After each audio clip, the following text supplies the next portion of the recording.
વલસાડના કૈલાસ રોડ પર સેઠિયાનગર માધવ રેસિડેન્સીના બંધ ફ્લેટમાં 80,000 મત્તાના દાગીનાની ચોરી થતા અજાણ્યા ચોર ઇસમ સામે સિટી પોલીસ મથકે ફરિયાદ નોંધાઈ। વલસાડના કૈલાસ રોડ સેઠિયાનગર 106 માધવ રેસિડેન્સી પારડી સનપોર ખાતે રહેતા શંભુ રુદલભાઈ મિસ્ત્રી ઉંમર વર્ષ 45, મૂળ રહે રામપુર અખાડે ખરહરી ગોરખપુર યુપી, જેઓ તારીખ 18/4/2024ના રોજ પોતાના પરિવાર સાથે પોતાના વતન લગ્ન પ્રસંગ હોય જેથી યુપી જવા માટે માધવ રેસિડેન્સીમાં આવેલા પોતાના ફ્લેટને બંધ કરી યુપી જવા રવાના થયા હતા।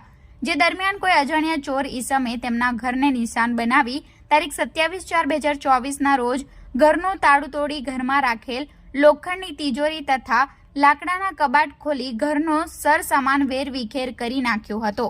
તેમજ તિજોરીમાં રાખેલ સોનાના દાગીના, સોનાની ચેઇન નંગ 2 જેની કિંમત 80,000ની ચોરી કરી અજાણ્યો ઈસમ ફરાર થઈ ગયો હતો।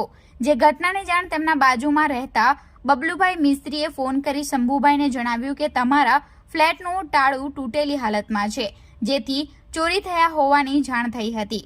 શંભુભાઈએ તેમના પુત્રના મિત્ર શિવાની ઘટનાની જાણ કરી હતી અને તેઓએ ફ્લેટમાં જઈ વેરવિખેર થયેલ સામાનનો વિડીયો બનાવી લીધો હતો અને તેઓનો લગ્ન પ્રસંગ પતાવી તરત તેઓ વલસાડ ખાતે પોતાના ફ્લેટમાં આવી ચેક કરતા ઘરમાં તિજોરીમાં રાખેલ 2 નંગ સોનાની ચેઇન જેની કિંમત 80,000 ચોરી થયા હોવાની જાણ થઈ હતી। જે બાબતે શંભુભાઈ રુદલભાઈ મિસ્ત્રી વલસાડ સિટી પોલીસ મથકે અજાણ્યા ચોર ઈસમ સામે ચોરીની ફરિયાદ નોંધાવી છે।